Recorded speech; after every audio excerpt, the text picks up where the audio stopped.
I'm Carol Cohn, and welcome to Purpose 360, the podcast that unlocks the power of purpose to ignite business and social impact. The next series of Purpose 360 episodes were taped in person on site at the One Young World Summit that was held in Montreal this year. For those of you who are not familiar with One Young World, I hope that these conversations will get you very, very excited to follow them online because they are making terrific impact around the globe. At the conference, there were nearly 2,000 Changemakers, and you have to apply to get accepted to this amazing event. And some leaders at the conference say, it's harder to get into this conference than it is to get into Harvard. Wow. The young ambassadors represented 190 countries, and you should think of this like the Olympics for change making. Also in attendance were leaders across the board around the world.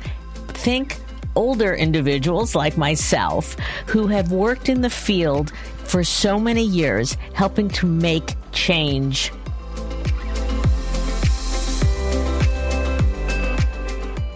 Today, I have an extraordinary world leader joining me at the One Young World Summit. So thank you for joining me, Angela Williams. She is the CEO of United Way Worldwide. So welcome to the show, Angela. Carol, thank you so much for allowing me to be here with you. Oh, it's my pleasure. It's my pleasure. So let's start with a little bit of your background because it's illustrious to give our listeners the context of your firepower. Well, it seems like a very winding road, my professional career, but it started off with me serving as an Air Force Judge Advocate General, which is a lawyer on active duty in the United States Air Force. When I left the Air Force, I became a federal prosecutor in the U.S. Attorney's Office in the Middle District of Florida, then on to the Department of Justice Civil Rights Division, then with a man I call my godfather, Senator Edward M. Kennedy, and worked on his Senate Judiciary Committee staff. From there, private practice, then Sears, and there is this moment in history that we all remember, and that is called Hurricane Katrina. Right. And I was appointed by both President Bush and President Clinton to serve on the Bush-Clinton-Katrina Fund as their faith-based leader to provide grants to rebuild houses of worship, because I'm also an ordained Baptist minister. Well, you have no time to sleep with that sort of resume. Okay, so then how did you get to United Way?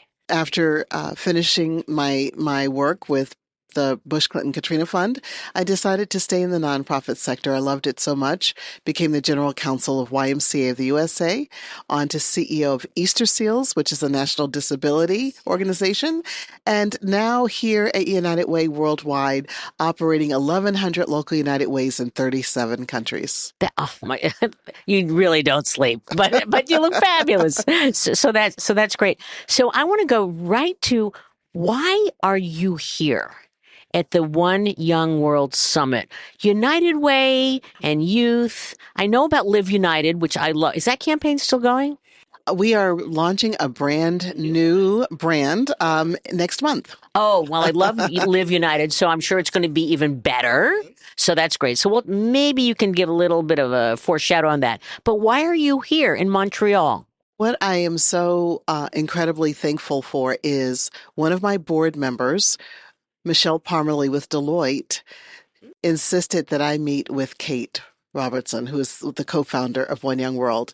That happened last year.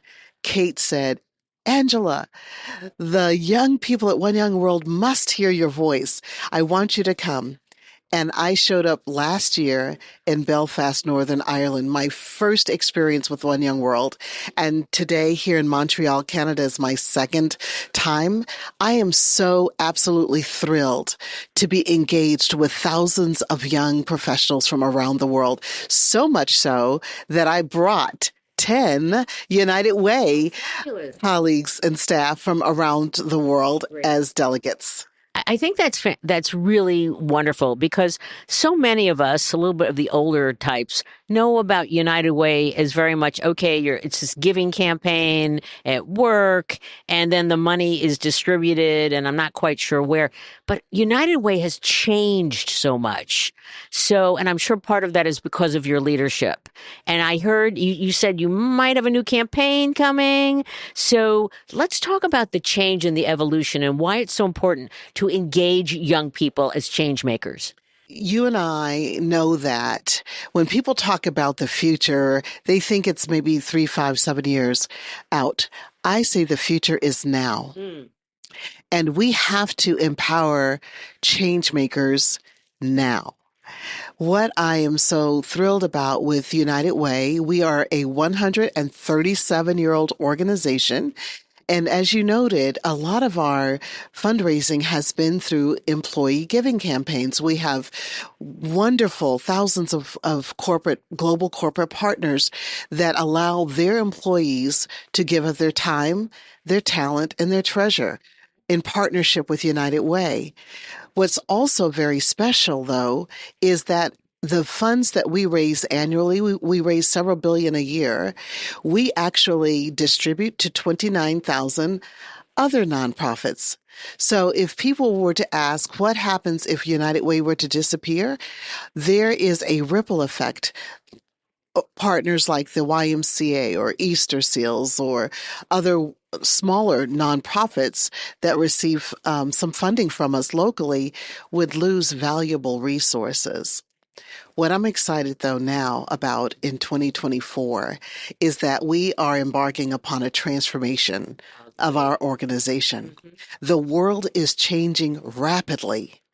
And those of us in the nonprofit sector, because we are so close to communities and we are so in touch with the needs of individuals and families, we must become more agile, flexible, responsive, but not always just responsive, but having the future foresight to recognize how AI or technology or the expansion or contraction of the economy will affect communities so that we can be there to help people and to have the creative solutions to ensure that every person in every community can thrive. Very well stated. So you talk about the future is today. So I'm going to put you on the spot a little bit, which is there are so many social and environmental issues that are impacting in so many different ways around the globe. How do you select? You talked about 29,000, I think it was, not-for-profits. How do you select where the funds are going? Well, we operate within 4 pillars, United Way. It's about healthy communities, financial sustainability, youth opportunity, and community resilience. We are an organization because we cover every congressional district in the U.S., and we are, as I said, in 37 countries, able to be widespread, but to go deep and customize the work that we provide support to based on a community's particular needs. Now, I do want to back up for a minute because I want to tie your previous question to what you just asked. In that, climate and environmental changes, as we are experiencing today, have the attention of so many young people across the country, across the globe. And if you read reports, a lot of them say that they're concerned that the planet is not in a sustainable place and it's not going to be able to provide for them or their children or their grandchildren. So one of the things that I'm excited to do on tomorrow is to issue a call to action to the delegates that are attending this One Young World Conference.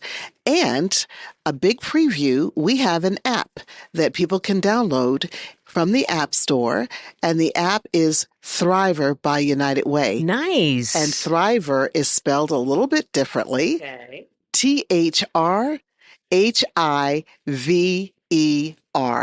Well, this app, the United Way Worldwide app, is a call to action for young professionals to join a community of global leaders that want to make a difference in their communities. Nice. They can upload a solution that they're working on and see if young people in other countries have done something similar or can give them feedback. And we're asking them in this next year to commit to doing something. It doesn't have to be huge. It can be very small, but then to come back and share how they made a difference. They can upload photos, videos, etc. Nice. It sounds like a kind of a match.com for community engagement around the globe in a way, so they can learn from others. I would say it's a community of practice and community learning and social innovation. Nice. At scale. That's social innovation at scale. Well, that's what we do expect from United Way worldwide. So it's thrilling to see the evolution. So that's great. So how long did it take you to really, you were looking at your brand and your engagement. How long did it take to develop this? Well, thrHIVEr is really a small subset of the big brand play, because the big brand play includes a vibrant logo that's very similar, but as we say, the logo is now going to be out of the box. Ooh, okay.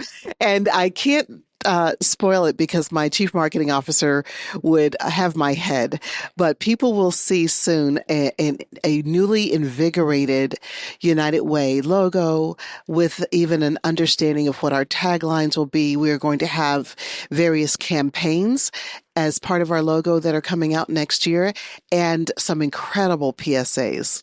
Angela, what advice do you have for young leaders to truly, one, find their purpose, and then two, activate their purpose? What I would say to young leaders is open up your mind and expand your mind to new things. I think reading is essential.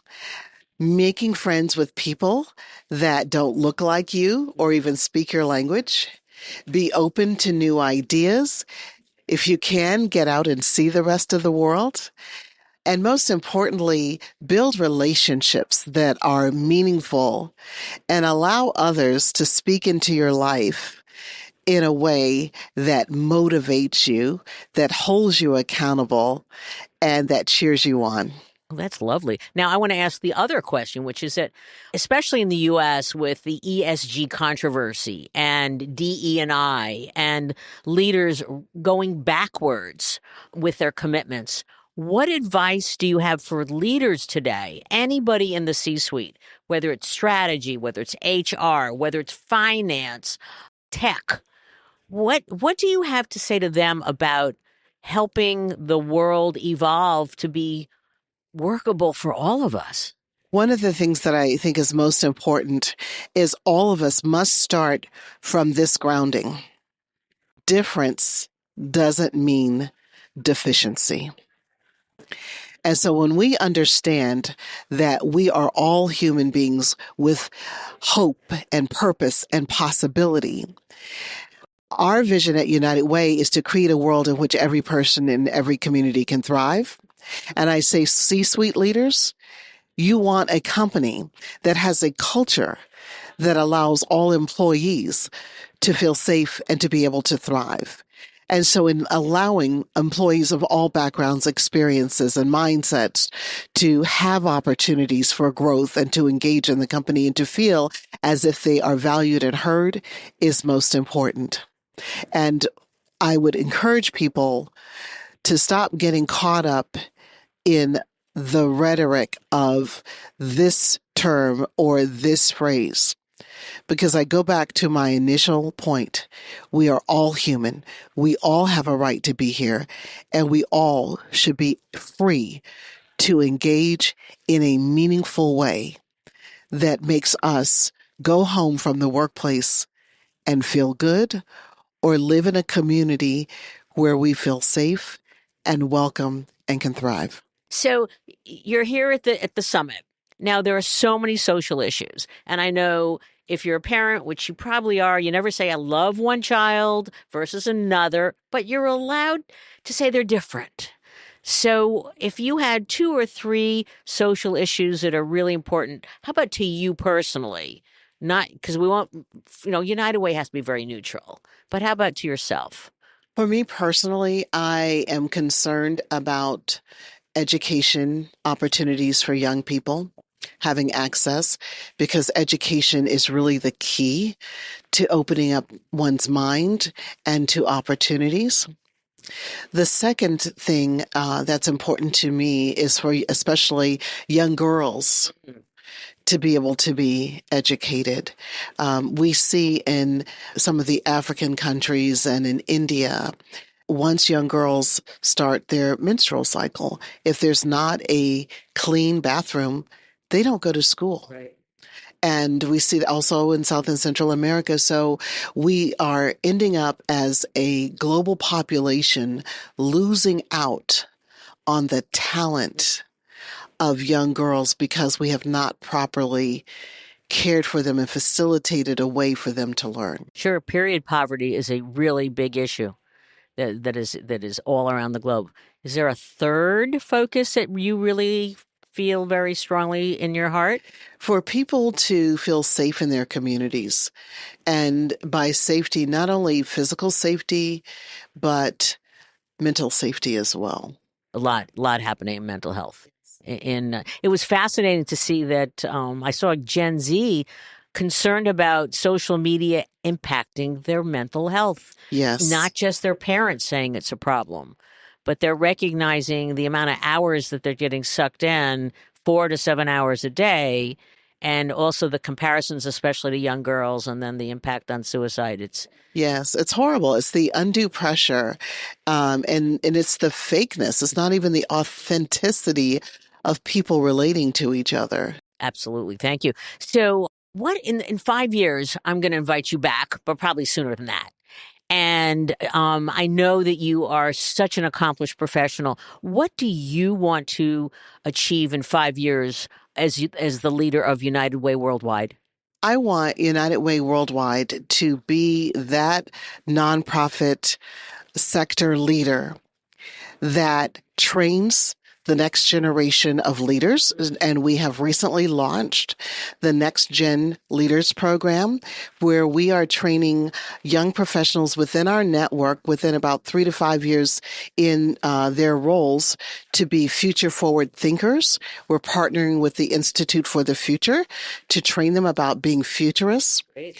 I also then want to, as I said, bring more delegates from our worldwide system to One Young World and learn from being in this collective of global change makers that are young and invigorated and excited and social entrepreneurs and dreamers and hopeful, so that our folks can be a part of making the world a better place. And lastly, because United Way plays this unique role as an ecosystem with corporate partners, with nonprofit partners, with relationships with government leaders at the federal or national levels of countries and on down to municipal level, to be that organization that invigorates communities, ensures that communities are resilient, and that we do so alongside everyone.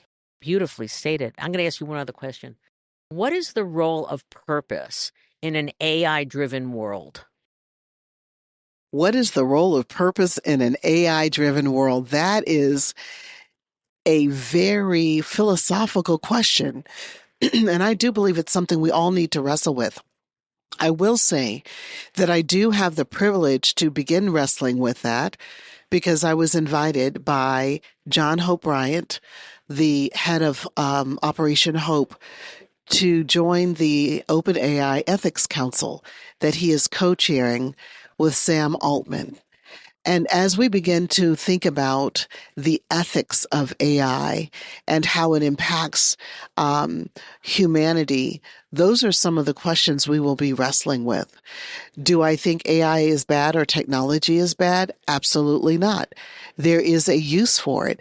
And it's incredible that we as human beings have the level of ingenuity, innovation, and creativity to imagine this new technology. The question is, how do we work with it, use it, allow it to work with us and for us in a way that doesn't harm humanity, but enhances humanity. That's fantastic. So I always love to give the last word to my guest, and it can be anything that you'd like. So what would you like to share to the listeners of Purpose 360, which is a global podcast? I'm going to riff off of your name, Purpose 360. And the last word is this: all of us on this earth have a responsibility to live a life of purpose. So I encourage everyone to take the time to reflect and identify their purpose in life, because there are only 2 dates that we will see on our tombstone: the date we were born, the date we died, and that dash in between is the purpose dash. So live a life of purpose. Super. Thank you, Angela. It's been a wonderful conversation, and enjoy the summit. Thank you.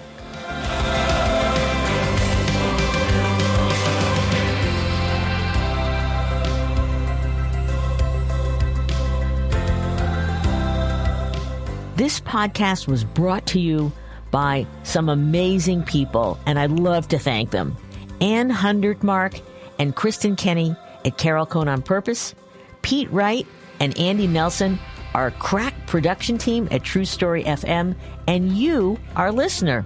Please rate and rank us, because we really want to be as high as possible as one of the top business podcasts available, so that we can continue exploring together the importance and the activation of authentic purpose.